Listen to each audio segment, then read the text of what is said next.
દબાયેલા છે. 3 લગભગ વ્હાઇટ શર્ટવાળા અમે પાયલોટ કાઢેલા છે અને બીજા તો જે છે એની કોઈ ઓળખ થાય એવી નથી. પાયલોટ 2 થી 3 પાયલોટ વ્હાઇટ કપડાં પહેર્યા હતા, એમને વ્હાઇટ શર્ટને, એટલે એ તાત્કાલિક અમે કાઢી નાખ્યા હતા.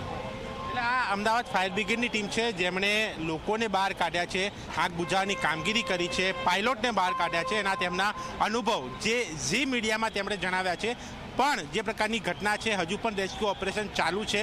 150થી વધારે લોકોને મૃત હાલતમાં બહાર કાઢ્યા હોવાની હાલ પ્રાથમિક માહિતી છે.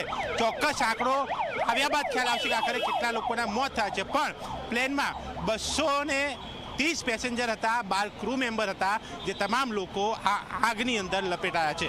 કેમેરામેન મુકેશ ચૌહાણ સાથે દર્શક રાવલ, ઝી મીડિયા, અમદાવાદ.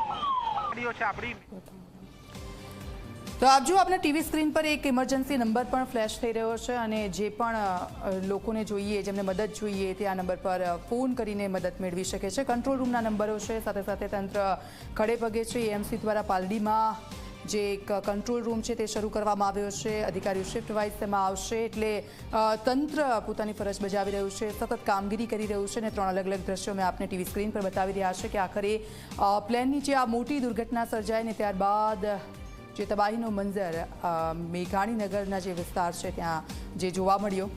આ જે પ્લેનનો વિડીયો છે એ ટેક ઓફ વખતનો છે અને આ એક ત્યાંના સ્થાનિક વ્યક્તિએ લીધો છે. આપણને એવી ઈચ્છા હોય છે કે આપણા ઘરની ઉપરથી પ્લેન જતું હોય ત્યારે આ ઘટના બની છે સૌથી મોટી ઘટના આજના દિવસની, આ અમદાવાદની, આ ગુજરાતની ઘટના કે જ્યાં 230 પેસેન્જરો સાથેનું 12 ક્રૂ મેમ્બર સાથેનું આ પ્લેન ક્રેશ થયું. અમદાવાદથી ઉડાન ભરતું હતું લંડન માટે અને ત્યારે મેઘાણીનગર જે કમ્પાઉન્ડ જે છે તેની અંદર જે ડૉક્ટર બિલ્ડિંગ જે છે ત્યાં આ પ્લેન ક્રેશ થવાની ઘટના બની. પ્લેનના ભાગ પડ્યા, આગ લાગી, ધડાકો થયો અને તેમાં મોટા ભાગના લોકો ભસ્મીભૂત થયા.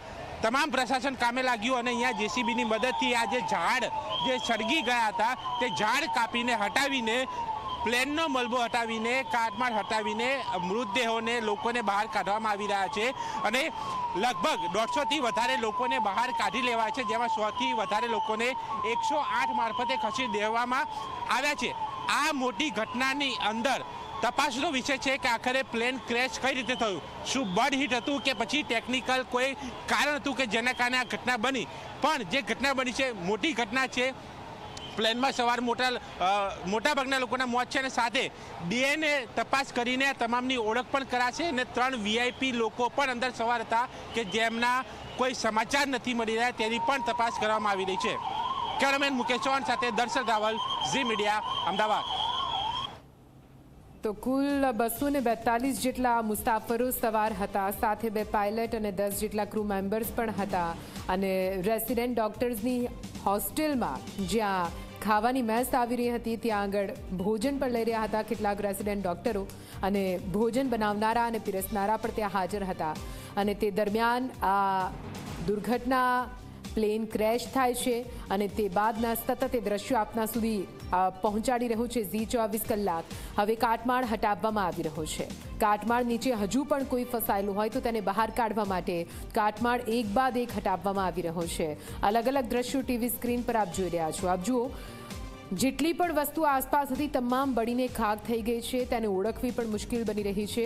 તો આવી સ્થિતિમાં મૃતદેહોને તો કઈ રીતે ઓળખી શકાય? એટલા માટે જેટલા પણ મૃતદેહો મળી આવ્યા છે તે તમામના ઓળખ માટે પણ ડીએનએ પ્રક્રિયા હાથ ધરવામાં આવશે.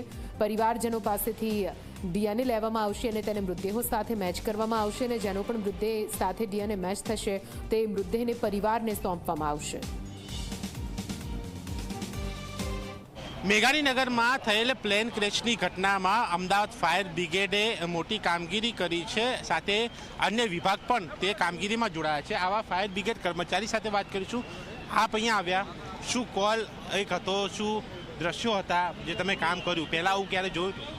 ના, અમે પહેલી વાર જોયું. આ સમયે અમારે 12 વર્ષ જેવું નોકરીનું થઈ ગયું છે. આ પહેલી વાર જોયું છે આ ઘટના. તો તમારી કામગીરી હતી કેવી? ક્યાંથી કેટલા લોકોને બહાર કાઢ્યા? કેવી હાલત હતી? મેં 2 જગ્યાએથી, એક જગ્યાએથી 6-7ને કાઢ્યા છે અને બીજી જગ્યાએથી 8-10ને કાઢ્યા છે. લગભગ 15થી 17 જણને મેં બહાર કાઢ્યા છે. એટલે 15થી 17 લોકોને બહાર કાઢ્યા. રેસ્ક્યુ ઓપરેશન હજુ પણ ચાલુ છે. કેવો માહોલ, કેવા દ્રશ્યો, કેવી ઘટના? રેસ્ક્યુ ઓપરેશન ચાલુ છે હાલ. બધો માલ સામાન બધો હટાવે છે. અંદર જે બી ડેડ બોડીઓ બધી પડી છે એ બોડીઓ કાઢવાનું કામ ચાલુ છે. અત્યારે ખબર નહીં પડે કે કેટલી બોડી છે.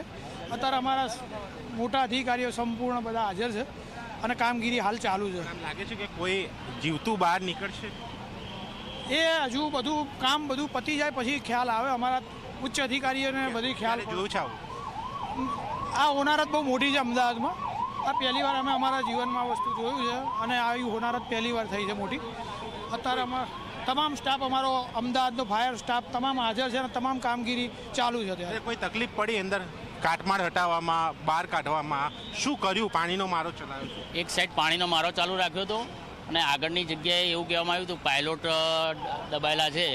3 લગભગ વ્હાઇટ શર્ટવાળા અમે પાયલોટ કાઢેલા છે અને બીજા તો જે છે એની કોઈ ઓળખ થાય એવી નથી. પાયલોટ 2 થી 3 પાયલોટ વ્હાઇટ કપડાં પહેર્યા હતા એમને વ્હાઇટ શર્ટને, એટલે એ તાત્કાલિક અમે કાઢી નાખ્યા હતા. એટલે આ અમદાવાદ ફાયર બ્રિગેડની ટીમ છે જેમણે લોકોને બહાર કાઢ્યા છે, આગ બુઝાવવાની કામગીરી કરી છે, પાયલોટને બહાર કાઢ્યા છે. એના તેમના અનુભવ જે ઝી મીડિયામાં તેમણે જણાવ્યા છે. પણ જે પ્રકારની ઘટના છે હજુ પણ રેસ્ક્યુ ઓપરેશન ચાલુ છે. 150થી વધારે લોકોને મૃત હાલતમાં બહાર કાઢ્યા હોવાની હાલ પ્રાથમિક માહિતી છે.